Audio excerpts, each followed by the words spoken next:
శివుడు ఎప్పుడు చాలా సంతోషిస్తాడంటే అంతటా ఆయన కనపడితే. విశ్వమునందు విశ్వనాథుడు.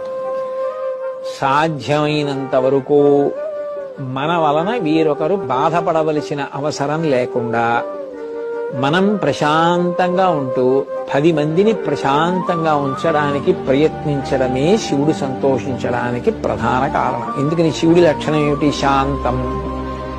ఆయన శాంతమూర్తి. శాంతం పద్మాసనస్థం శశిధరమకుటం పంచవక్త్రం త్రినేత్రం అని కదా. అయినప్పుడు ఆయన ఎంతటి శాంతమూర్తో మనం కూడా అందులో కొంతైనా నేర్చుకుని ప్రశాంతంగా ఉండి 10 మందిని ప్రశాంతంగా ఉంచడం అలవాటు చేసుకున్నాం అనుకోండి, అంతకన్నా శివుడికి పూజ, అంతకన్నా శివుడు సంతోషించడానికి ఏముంటుందమ్మా?